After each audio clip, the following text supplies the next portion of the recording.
Hello friends, how are you? Okay, मेरे से एक मिस्टेक हो गई है। मैंने एक टॉपिक जो है मिस कर दिया हूँ। हालांकि मैंने ये टॉपिक बनाया था अपलोड के लिए और मैंने बाय मिस्टेक उसको अपलोड नहीं किया हूँ।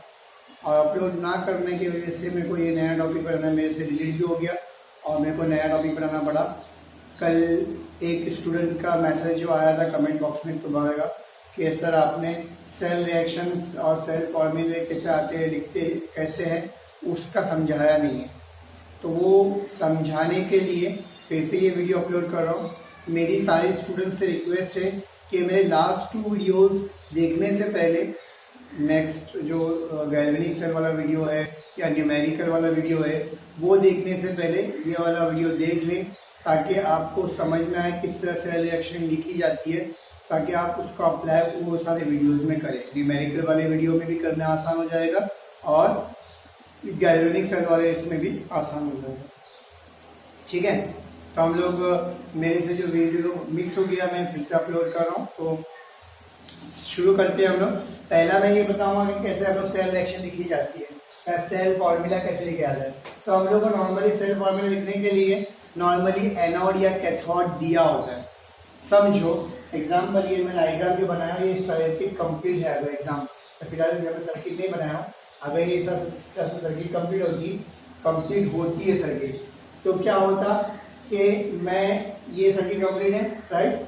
तो समझो एग्जाम्पल ये मेरा क्या है, ये मेरा एनोड, ये एनोड है, ये मेरा कैथोड है। एनोड जो है मेरा कौन से किससे बना हुआ है, जिंक से बना हुआ है। एग्जाम्पल ले लो, मैं इसको बना नहीं रहा क्योंकि वो ये अलग वीडियो है, अलग टॉपिक है, तो मैं उसको बनाऊंगा तो वो गंदा हो जाएगा। तो फिलहाल मैं समझे ये मेरा जिंक है और यहाँ पे सोल्यूशन किससे बना हुआ है, सोल्यूशन बना है Zn+2 से बना हुआ है, मतलब Zn+2 का सोल्यूशन है। यहाँ पर ये मेरा क्या है, ये किससे बना है, कॉपर से बना हुआ है, Cu है।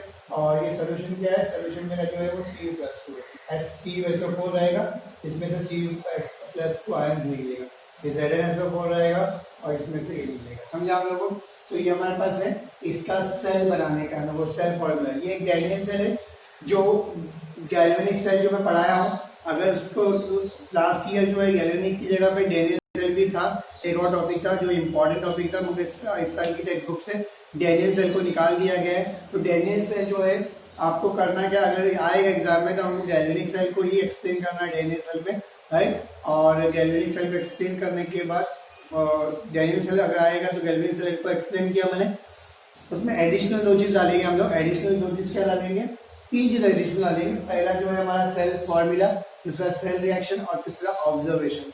ऑब्जर्वेशन मैं बता दूंगा ऑब्जर्वेशन में होता क्या है। एट द एंड यहाँ पर, क्योंकि यहाँ पर मैंने तुमको समझाया था कि यहाँ से आयन जो है निकल के सोल्यूशन में आते हैं, वर्किंग के अंदर भी बताया था मैंने। तो सोल्यूशन में आयन आते हैं तो ये जो थिकनेस है वो क्या हो जाएगी, कम हो जाएगी।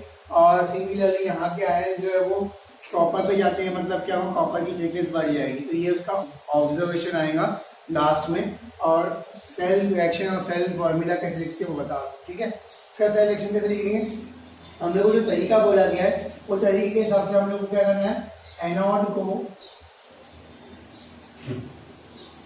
एक्सट्रीम लेफ्ट में लिखेंगे। एनोड को कहाँ लिखेंगे, एक्सट्रीम लेफ्ट में, राइट। फिर उसके बाद हम लोग क्या करेंगे, एनोडिक सॉल्यूशन, उसके बाद लिखेंगे एनोडिक सॉल्यूशन जो कि उसके कांटेक्ट में, in contact with anode, right. समझा? उसके बाद क्या रहता है, एनोड एक्सट्रीम लेफ्ट में लिखा, उससे कांटेक्ट में कौन सा उसका सॉल्यूशन है। उसके बाद यहाँ पे नॉर्मली सॉल्ट ब्रिज होता है, जो मैंने बनाया नहीं है ना, यहाँ पे क्या रहेगा, सॉल्ट ब्रिज रहेगा। क्या रहेगा, सॉल्ट ब्रिज। तो सॉल्ट ब्रिज रहेगा, ये यहाँ से यहाँ तक जो है सॉल्ट ब्रिज रहेगा। तो सॉल्ट ब्रिज, तो सॉल्ट ब्रिज को हम लोग दिखाते हैं, हम लोग सॉल्ट ब्रिज दिखाते हैं हम लोग, सॉल्ट ब्रिज को हम लोग। और ये कॉन्टेक्ट जो है हम लोग सिंगल लाइन से दिखाते हैं, किसी दिखाते हैं, सिंगल लाइन से कॉन्टेक्ट दिखाते हैं। सॉल्ट ब्रिज को हम लोग क्या बोलाते हैं, सॉल्ट ब्रिज को हम लोग डबल लाइन से दिखाते हैं, किसे दिखाते हैं, डबल लाइन से दिखाते हैं। उसके बाद सॉल्ट ब्रिज जो है एनोडिक सोल्यूशन से होते हुए सॉल्ट ब्रिज जो है कहा जाता है कैथोडिक सोल्यूशन में। तो कैथोडिक सोल्यूशन में उस साइड वाला सोल्यूशन कैथोडिक सोल्यूशन, तो कैथोडिक सोल्यूशन यानी उस साइड वाला सोल्यूशन उस साइड वाले सोल्यूशन को हम लोग दिखाएंगे हम लोग, राइट। उसके बाद उस सारे सोल्यूशन को, इसको कांटेक्ट में किससे दिखाएंगे, contact with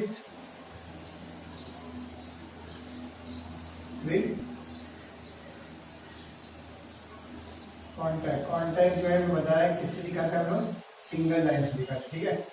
with contact with cathode दिखाएंगे इसको, कैथोडिक सोल्यूशन। और लास्ट में क्या आएगा, कैथोड। कैथोड को हम लोग कहाँ दिखाएंगे, एक्सट्रीम राइट में। कैथोड को कहाँ लिखते हैं, एक्सट्रीम राइट में, राइट। और जो भी उसकी इंफॉर्मेशन है वो उसकी इंफॉर्मेशन उसके नीचे लिखेंगे। एग्जाम्पल देखते हैं हम लोग। तो यहाँ पे एनोड कौन है, मेरा जिंक एनोड है, तो मैं जिंक एनोड को यहाँ पे एक्सट्रीम लेफ्ट में लिखूंगा, लेफ्ट में लिख दिया। और उसके बाद जिंक कैसा है, सॉलिड है, तो मैंने, है ना, सॉलिड है, तो उसका मतलब इसके नीचे इसकी इंफॉर्मेशन निकाल के वो सॉलिड है, राइट। उसके बाद कॉन्टेक्ट को हम लोग सिंगल लाइन से दिखाते हैं, मैंने कॉन्टेक्ट दिखाया। कॉन्टेक्ट किससे है, उसी के सोल्यूशन से। एनोडिक सोल्यूशन कौन सा है, जिंक को आएगा, जिंक +2 का सोल्यूशन है, तो मैं जिंक +2 का सोल्यूशन दिखाया मैंने, राइट। अब यहाँ पर इसकी भी इंफॉर्मेशन दी होगी, ये कौन सा कॉन्सेंट्रेशन है, right. 1 molar concentration, 2 molar concentration, 0.1 molar concentration, जो भी कॉन्सेंट्रेशन देगा वो यहाँ पे लिखेंगे। अगर नहीं दिया हुआ है तो एक्वेस लिखेंगे, और दिया रहेगा तो एक्वेस की जगह पे क्या आएगा, वही आएगा, 1 मोलर 2 मोलर ऐसा आएगा, ठीक है। फिर उसके बाद सोल्यूशन के बाद मैंने बोला यहाँ से यहाँ पर क्या है, गैल्वेनिक सेल में दिखाएगा मैं इस लोगों को कि यहाँ से यहाँ पर जो है वो एक सॉलिड ब्रिज जाता है। यहाँ पर सॉलिड ब्रिज हम लोग क्या करेंगे, डबल लाइन से दिखाएंगे। डबल लाइन से दिखाने के बाद यहाँ पे क्या आएगा, CU। सॉलिड ब्रिज किस में गया, सॉलिड ब्रिज गया उसके कैथोडिक सोल्यूशन में गया, उसका भी कुछ नहीं दिया, इसका मतलब एक्वेस लिखेंगे। अगर दिया होता तो उसका वो हम लोग यहाँ पे लिखेंगे, सिंगल लाइन से कॉन्टेक्ट दिखाएंगे। और उसके बाद कॉपर जो कि सॉलिड, समझा, ठीक है। नेक्स्ट चीज देखो यहाँ पर ये हो गया हमारा एग्जाम्पल। उसके बाद इसी की रिएक्शन लिखना है। सेल रिएक्शन लिखने के लिए सेल फॉर्मूला है। अब सेल रिएक्शन लिखने के लिए तरीका क्या है, सेल रिएक्शन का, ये क्या बोल रहा है, एनोड पे, at anode, at anode. Anode पे क्या हो रहा है, एनोड पे जो है मैं इसको मालूम पड़ रहा है, ये खुद बोल रहा है सेल रिएक्शन कि जिंक जो है Zn+2 में कन्वर्ट हो रहा है। क्या बन रहा है, जिंक से Zn+2 बन रहा है, राइट। Zn+2 हो रहा है। अब इसको बैलेंस करना है। हमने 11 में रेडॉक्स सेक्शन पढ़ा है। रेडॉक्स सेक्शन में मैंने बताया था कि हम लोग इलेक्ट्रॉन का इसमें डाल के बैलेंस करते हैं ना चार्ज को। इलेक्ट्रॉन कहाँ डालते हैं, जहाँ पे चार्ज ज्यादा है। इस तरफ चार्ज कितना है, 2 है, इस तरफ चार्ज कितना है, कुछ भी नहीं, मतलब 0 है। तो 0 और 2, चार्ज ज्यादा किस तरफ है, इस तरफ, इसलिए यहाँ पे 2 इलेक्ट्रॉन ऐड होंगे, ठीक है। अभी एट क्या आएगा, कैथोड। कैथोड पे क्या हो रहा है, तो कैथोड पे यहीं से कंटिन्यू करें, यहाँ तक हो गया, यहाँ पे आ जाएगा। क्या दिख रहा है आप लोगों को, Cu+2 जो है वो कन्वर्ट हो रहा है किसमें, Cu में, राइट। किस तरफ ज्यादा चार्ज है, इस तरफ +2, इस पे कुछ भी नहीं है, मतलब 0 है। यहाँ पे चार्ज ज्यादा है, इसका मतलब यहाँ पे क्या करेंगे हम लोग, 2 इलेक्ट्रॉन ऐड करेंगे। नेक्स्ट रिएक्शन में निकालने के लिए हम लोग क्या करेंगे, इसको ऐड कर देंगे। ऐड करेंगे तो ये कैंसिल हो जाएगा, ये कैंसिल हो जाएगा, बचेगा क्या,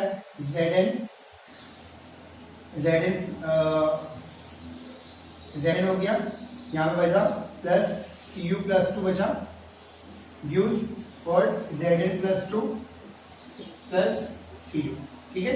इसकी जो कहानी है, ये सब कहानी इसमें लिखना है। मैंने जगह नहीं है और टाइम बचाने के लिए मैंने लिखा नहीं, आपको लिखना है। अगर कहानी वो जो इसका कॉन्सेंट्रेशन है या फिर सॉलिड है, लिक्विड है, वो सब अगर आपने नीचे नहीं लिखा लिख के, तो उसका आधा मार्क कट सकता है आपका, ठीक है। आपको लिखना है आपके बोर्ड के एग्जाम में, ठीक है, या अपने नोट्स में भी आप उसमें मेंशन करेंगे, ठीक है। सबको समझ में आया अच्छी तरह से कि क्या होता है ये, ठीक है। कॉपी करो ये,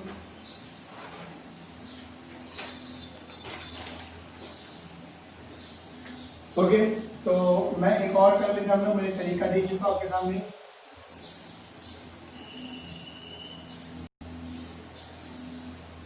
समझो एग्जांपल, मेरा जो है यहाँ पर हाइड्रोजन इलेक्ट्रोड है, जो मेरा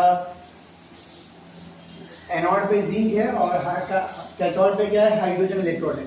तो एनोड पे जिंक है, तो फिर से मैं अगर मेरे को बोलेगा एनोड पे जिंक है जो उसके आयंस में डीप है, उसके सोल्यूशन में डीप है, और कैथोड पे कौन है, हाइड्रोजन इलेक्ट्रोड है जो उसके आयंस में डीप है, राइट ना, आयंस वाले सोल्यूशन में डीप है। तो हम लोग को अगर उसका सेल फॉर्मूला या सेल रिएक्शन निकालने बोलेगा तो हम लोग कैसे बनाएंगे। तो लेट्स स्टार्ट विद, क्या बोला, एनोड। एनोड क्या है, जिंक है, तो मैंने यहाँ पे लिखा हूँ Zn, राइट। Zn क्या होता है, सॉलिड, लिख दिया। उसके कॉन्टेक्ट में कौन इसका सोल्यूशन है, उसका सोल्यूशन कौन सा रहेगा, Zn+2 का सोल्यूशन रहेगा, वही लिखा। समझो एग्जाम्पल यहाँ पर मैं बोल दिया कि दिया हुआ है हमारे क्वेश्चन में कि वो 1 मोलर है, तो मैं यहाँ पे लिखता हूँ 1 मोलर, कितना है 1 मोलर, ठीक है। अब यहाँ से आते उसके बाद क्या होता है, सॉल्ट ब्रिज होता है, इसको हमें डबल लाइन से दिखा दें, राइट। अच्छा, सॉल्ट ब्रिज यहाँ पे जिंक के सोल्यूशन में उस तरफ किस तरफ जाएगा, उस तरफ जाएगा उसके हाइड्रोजन के आयंस के सोल्यूशन में। हाइड्रोजन का आयंस कौन सा है, H+ है, वो भी समझो एग्जाम्पल 1 मोलर है, तो मैंने 1 मोलर लिया, राइट। इतना क्लियर है लोगों को। अच्छा, ये किसके कांटेक्ट में रहेगा, ये सोल्यूशन किसके कांटेक्ट में रहेगा, हाइड्रोजन के कांटेक्ट में रहेगा, हाइड्रोजन के कांटेक्ट में रहेगा H2, राइट। हाइड्रोजन क्या है, गैस है। अच्छा, इसका प्रेशर दिया रहेगा, समझो एग्जाम्पल दिया है 1 एटमॉस्फेरिक प्रेशर, तो 1 एटमॉस्फेरिक प्रेशर लिखना पड़ेगा हम लोग को, यहाँ लिख दिया मैंने। अच्छा, यहाँ पे एडिशनल नॉलेज हम लोग को याद रखना है कि हाइड्रोजन गैस है ना, तो हाइड्रोजन गैस क्या है, सॉलिड सपोर्ट के बिना खड़े नहीं होती है। गैस को तुम स्टेशनरी हालत में खड़ा कर सकते क्या, नहीं। स्टेशनरी हालत में जो है गैस को हम लोग स्टेशनरी हालत में रुकेंगी नहीं वो, राइट ना। तो हम लोग को क्या जरूरी है, हम लोग को उसको बाइंड करके रखने के लिए कोई सॉलिड की जरूरत पड़ती है। तो यहाँ पर हम लोग जो कैटलिस्ट का यूज करते हैं या जो सरफेस एरिया प्रोवाइड करते हैं, इस तरह से कुछ हाइड्रोजन का इलेक्ट्रॉन होता है, हम लोग आगे देखने वाले हैं, राइट। तो ये एक ग्लास का ट्यूब होता है, इसके अंदर एक प्लेटिनम का ये Pt का है और इसमें हाइड्रोजन गैस भरी जाती है। हाइड्रोजन गैस किसके सपोर्ट में, प्लेटिनम के सपोर्ट में, मतलब रिएक्शन किस पे करने वाली है, प्लेटिनम पे, क्योंकि उसका खुद का कोई सरफेस नहीं है, इसलिए यहाँ पर क्या कर रही है, वो हाइड्रोजन गैस जो रिएक्शन क्या करने वाली है, वो प्लेटिनम पे, प्लेटिनम के सपोर्ट में खड़ी है। यहाँ पर हम लोग प्लेटिनम लिखेंगे, समझा हम लोगों को। तो हमेशा गैस वाला इलेक्ट्रोड अगर आएगा तो गैस वाले इलेक्ट्रोड के साथ हम लोग क्या करेंगे, एक सॉलिड भी लिखेंगे जिसके इस पर रिएक्शन होगी, जो कैटलिस्ट का काम करेगा वो है Pt Pd वगैरह रहेगा। तो Pd नॉर्मली यूज करते तो वही हम आपको समझाया। आपके सामने ये सेल रिएक्शन सेल फॉर्मूला बन चुका है, रिएक्शन लिखते हैं। एनोड पे क्या होगा बोलो, आता है हम लोगों को, क्या बनेगा, Zn क्या है, मैं S वगैरह नहीं लिखता, मैं बोला ना आपको खुद को लिखना है, मैं डायरेक्ट कर रहा हूँ। तो Zn से क्या बन रहा है, Zn+2 बन रहा है। किस तरफ चार्ज आता है, इस तरफ क्या, इस तरफ 2 चार्ज आता है, इस तरफ क्या है 0 है। यहाँ +2 चार्जेस में क्या करेंगे, 2 इलेक्ट्रॉन ऐड करेंगे, राइट। यहाँ तक हो गया हमारा। अब आती बारी कैथोड की। तो कैथोड में क्या है हमारा, यहाँ पर कैथोड में ना, यहाँ से स्टार्ट करेंगे। तो H+ में क्या बन रहा है, H+ से H2 बन रहा है, राइट। राइट, यहाँ पे H कितना है, 2 है, यहाँ पे कितना 1 है। 9 से अभी हम लोग इंसाफ करेंगे, हम लोग क्या करेंगे, 2 इलेक्ट्रॉन 2 लगा देंगे तो H बराबर हो गए। चार्ज को बैलेंस करना है। यहाँ पे चार्ज कितना है, 1 2 मतलब 2 है। यहाँ पे चार्ज कितना, +2 चार्ज है। यहाँ पे चार्ज कितना है, 0 है। चार्ज यहाँ पे ज्यादा है, जिस तरफ चार्ज ज्यादा है उस तरफ इलेक्ट्रॉन डालते हैं, और जितना चार्ज ज्यादा है उतना इलेक्ट्रॉन डालते हैं। तो यहाँ पर चार्ज कितना है, 2 चार्ज ज्यादा है तो 2 इलेक्ट्रॉन ऐड करेंगे, ठीक है। तो इलेक्ट्रॉन ऐड कर दिया हमने। यहाँ पर ये इलेक्ट्रॉन कैंसिल हो जाएगा, बचेगा क्या, Zn+2H+ use what, Zn+2 plus hydrogen gas. ये हमारी रिएक्शन कंप्लीट होगी। इसकी कहानी वगैरह जो भी है, जैसे एग्जाम्पल यहाँ पे सॉलिड आयन चाहिए, यहाँ पे क्या 1 मोलर तो 1 मोलर आएगा, ये लिखना जरूरी है। लास्ट टाइम मैंने लिखा था, ये लिखना जरूरी है, आपको लिखना कंपलसरी है। मैं नहीं लिखता हूँ क्योंकि टाइम बचाने के लिए, मगर आपको एग्जाम में लिखना जरूरी है वरना आधा मार्क पड़ जाएगा। ये हमारा सबको समझना है अच्छे से, किस तरह से करना है, बहुत ईजी है, ठीक है। कोई डाउट है किसी को, राइट इट डाउन।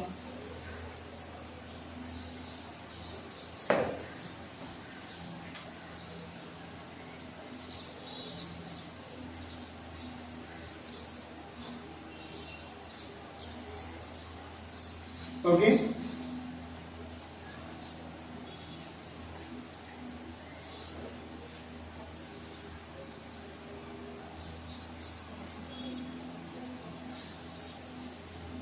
ठीक है।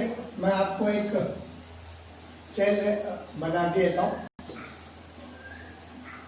कैथोड जो है हमारा, कैथोड पे क्रोमियम है, क्रोमियम इलेक्ट्रोड है जो उसके सोल्यूशन में डीप है, राइट ना। कैथोड पे कौन है, वो जो Cr+3 के सोल्यूशन में डीप है, राइट। एनोड पे क्या है, एनोड पे हाइड्रोजन इलेक्ट्रोड, तुमको मालूम है, अभी मैंने हाइड्रोजन इलेक्ट्रोड बताया था, हाइड्रोजन इलेक्ट्रोड, ठीक है।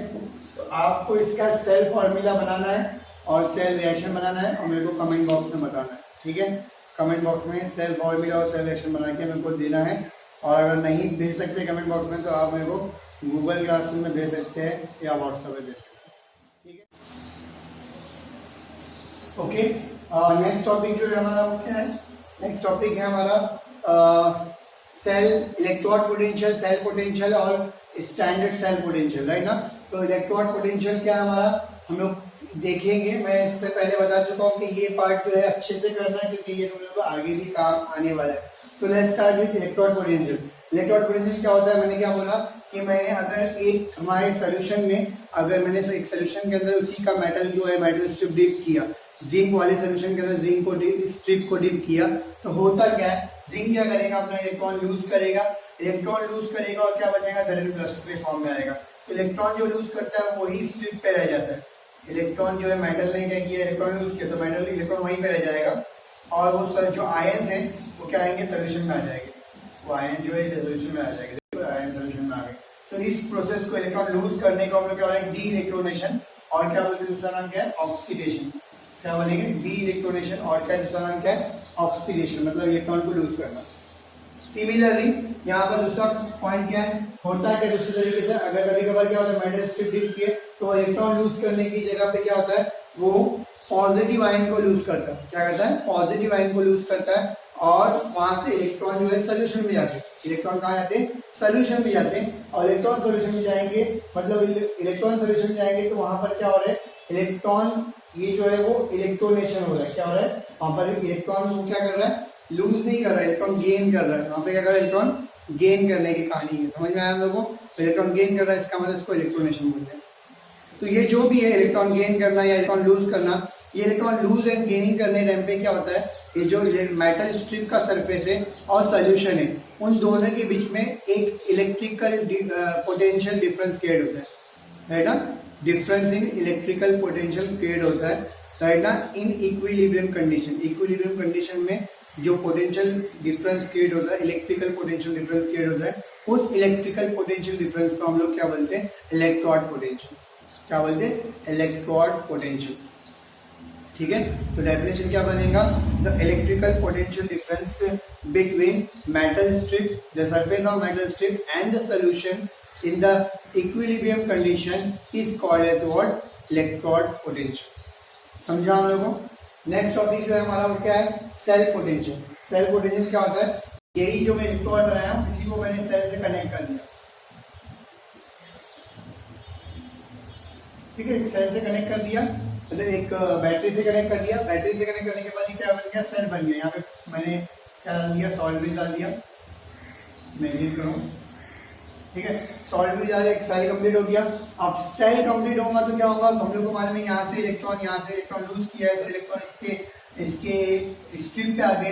ये इलेक्ट्रॉन ये सर्किट, इसके बाद ऑप्शन नहीं है तो सर्किट से होते हुए यहाँ बैटरी पर डालो, ये वायर पर कनेक्ट कर दो, तो ये यहाँ से होते हुए यहाँ पे जाएगा। इलेक्ट्रॉन जो है वो पास हो रहा है कहाँ से, ये मेरा एनोड है, एनोड से इलेक्ट्रॉन होते हुए निकलते हुए कैथोड की तरफ जाएगी, राइट ना। लेफ्ट हैंड साइड से राइट हैंड साइड की तरफ जाएगी। मेटल ने इलेक्ट्रॉन को लूज किया तो इलेक्ट्रॉन जो है मेटल स्ट्रिप पे रह गए, जो पॉजिटिव आयन थे वो सोल्यूशन में आ गए। जो इलेक्ट्रॉन मेटल स्ट्रिप पे रह गए वो इलेक्ट्रॉन को जाने के लिए कहीं जगह नहीं है एक्सेप्ट दिस वायर। तो ये वायर से होते हुए इलेक्ट्रॉन ट्रैवल करेगा, इलेक्ट्रॉन ट्रैवल करेगा कहाँ से, एनोड से कैथोड की तरफ ट्रैवल करेगा, राइट। इतना ही बोलना था हम लोगों को। तो ये जो इलेक्ट्रॉन का ट्रैवल है, राइट ना, इसके अंदर सेल में से फ्रॉम एनोड टू कैथोड, तो उसके वजह से क्या होगा, एक पोटेंशियल डिफरेंस क्रिएट होगा किसके बीच में, ये दो इलेक्ट्रोड के बीच में, ये इलेक्ट्रोड और ये इलेक्ट्रोड, मतलब एनोड और कैथोड के बीच में इलेक्ट्रिकल पोटेंशियल डिफरेंस क्रिएट होगा।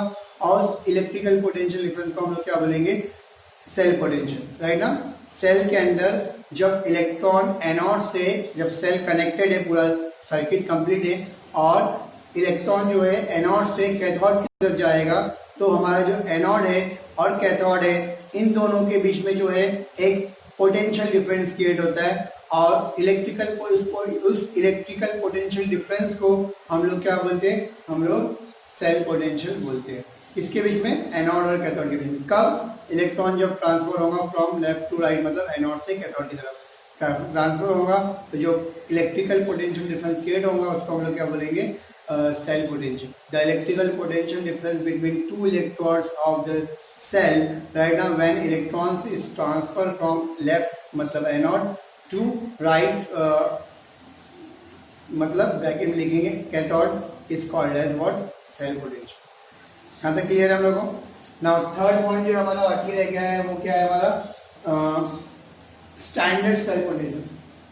यहाँ पे लिख देता हूँ थर्ड पॉइंट क्या हमारा, standard cell potential.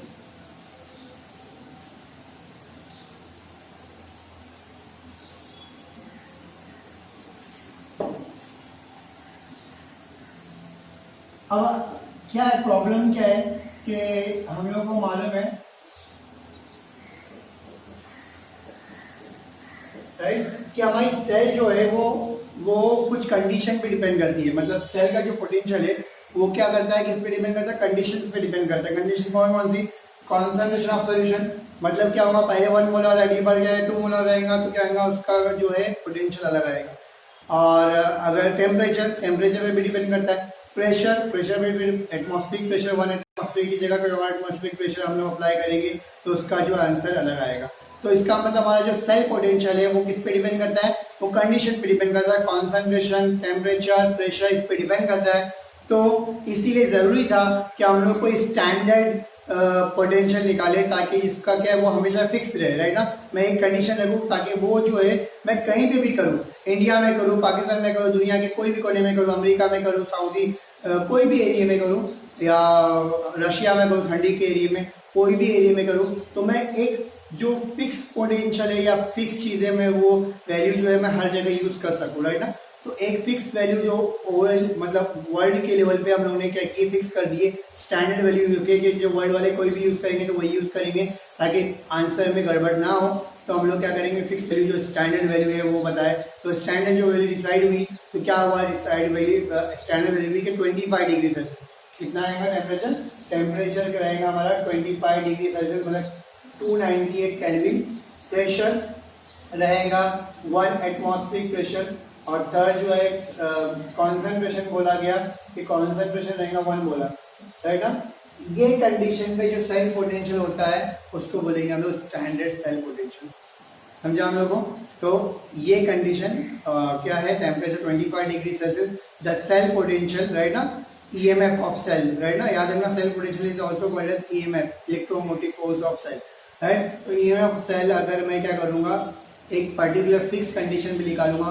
Fix condition कौन सी, temperature 25 degree Celsius, atmospheric pressure कितना 1 एटमॉस्फेरिक प्रेशर और कॉन्सेंट्रेशन 1 मोलर लेके अगर मैं सेल पोटेंशियल निकालूंगा तो वो सेल पोटेंशियल को हम लोग बोलेंगे स्टैंडर्ड सेल पोटेंशियल. क्या बोलेंगे, स्टैंडर्ड सेल पोटेंशियल. इसको हम लोग डिनोट करते हैं किससे, E0 सेल से.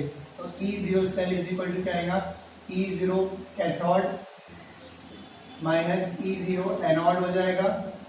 E0 cathode minus E0 anode. अच्छा माइनस है सॉरी, ये आगे का मैं बता दिया.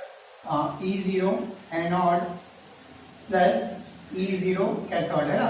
हमने क्या बोला, इन दोनों का सम है, इसका और इसका मिला के सेल पोटेंशियल जो है इसका दोनों का क्या है, दोनों का डिफरेंस राइट. तो ये E0 ये दोनों का सम है. क्या E0 सेल जो क्या आएगा, E0 cathode plus E0 cathode. But हम लोग को मालूम है कि हमारा जो है कंडीशन जो है होता क्या है कि क्योंकि स्टैंडर्ड की बात कर रहे हैं हम लोग, तो स्टैंडर्ड में ये भी जरूरी है कि हम लोग दोनों इलेक्ट्रोड की बात ना करें, कोई एक इलेक्ट्रोड की बात करें. क्यों इलेक्ट्रोड की, एक इलेक्ट्रोड ताकि गलती कम हो. तो एक इलेक्ट्रोड की बात करना है तो एक इलेक्ट्रोड कौन सा यूज करेंगे, एनोड या कैथोड. तो ऑब्वियसली जिसकी चलती है उसका वही इलेक्ट्रोड यूज करेंगे. जैसे कि एग्जाम्पल हम लोग को मालूम है 4 लोग बैठे हैं तो 4 लोग में अगर वैल्यू देना है तो हम लोग क्या कौन किसकी वैल्यू होती है, जिसका पैसा ज़्यादा है ना. जो पैसे वाला आदमी है तो उसकी ज़्यादा चलती है लोगों में है ना. तो वैसे यहाँ पर भी एनोड और कैथोड में पैसा वाला आदमी कौन है, कैथोड. कैथोड की तरफ इलेक्ट्रॉन आते हैं वो क्या है, इलेक्ट्रॉन को गेन करता है, रिडक्शन करता है, गेन करता है. गेन करने की वजह से इसका पोटेंशियल ज़्यादा होता है, कैथोड का पोटेंशियल ज़्यादा होता है, इसलिए कैथोड की चलती है. तो हम लोग स्टैंडर्ड जो IUPAC ने हमको बताया, IUPAC ने बताया कि भाई हम लोग क्या करेंगे, एनोड की जगह कैथोड के टर्म में हम लोग क्या करेंगे, E0 सेल को बोलेंगे. तो कैथोड के टर्म में बात करेंगे राइट ना. तो हम लोग को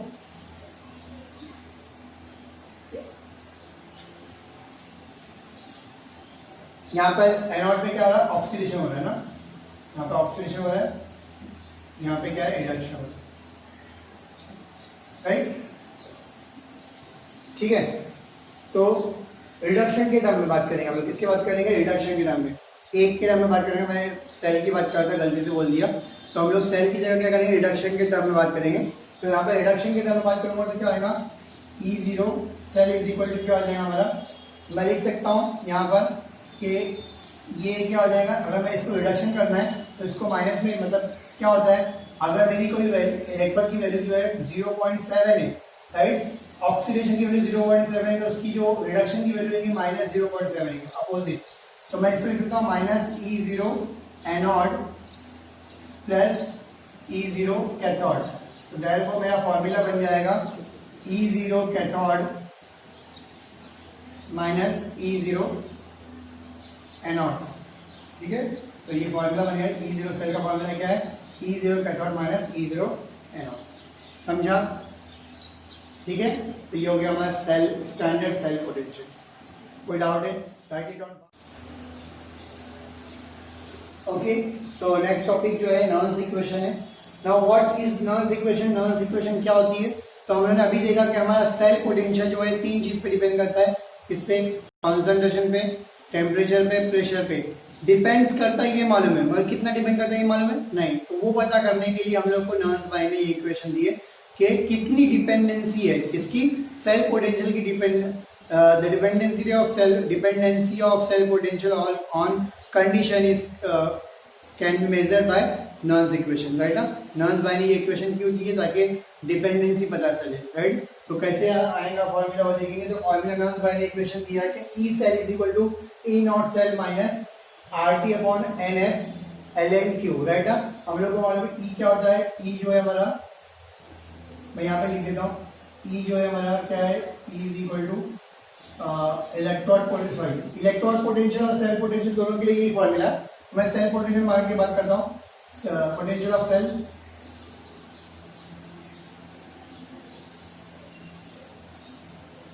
right, E nought cell, E0 cell is equal to क्या हो जाएगा हमारा, standard electrode, standard potential of cell, right. उसके बाद R क्या है हमारा, यूनिवर्सल गैस कांस्टेंट है, राइट। कितना है R की वैल्यू, कितनी है हमारी यूनिवर्सल गैस कांस्टेंट की, 8.314 kelvin joule inverse mole inverse, right ना, sorry joule kelvin inverse mole inverse, ये हमारी वैल्यू है गैस कांस्टेंट की। उसके बाद आती बारी आर हो गया, टी मतलब टेम्परेचर 25 डिग्री सेल्सियस है, कितना हो गया 298 केल्विन में अगर बात करेंगे। उसके बाद एफ क्या है, टी टेम्परेचर, राइट ना, एफ क्या फेराडे, फेराडे का जो होता है कितना होता है 96500 कूलम मोल इलेक्ट्रॉन पर मोल इलेक्ट्रॉन, राइट ना। उसके बाद n is equal to number of electron, number electrons transfer in the reaction, right ना। उसके बाद ln नेचुरल लॉग है, q is equal to reaction coefficient है, q क्या हमारा रिएक्शन कोएफिशिएंट, ठीक है। इसको हम लोग कंटिन्यू करते हैं यहाँ पर। तो E is equal to E nought cell, right ना। यहाँ पर हम लोग लिखते हैं सिंस Q क्या होता है हमारा, Q इज इक्वल टू क्या होता है, concentration of product upon concentration of reactor होता है। तो देयरफॉर मेरा एक फॉर्मूला क्या बनेगा, E इज इक्वल टू क्या आएगा, E not minus RT upon NF ln concentration of product upon concentration of reactor, ठीक है, ये हो गया। नेक्स्ट ln की वैल्यू क्या होती है, ln नेचुरल लॉग है, since ln is equal to क्या होता है 2.303 log टू द बेस 10, तो therefore E is equal to क्या आएगा, E not minus RT, RT क्या आगे मैं लिख देता हूँ 2.303, यहाँ पे लिख देता हूँ, अब RT upon NF log to the base 10 है ना, डाल दिया मैंने उसको, और concentration of product upon concentration of reactant, right, ये हो गया।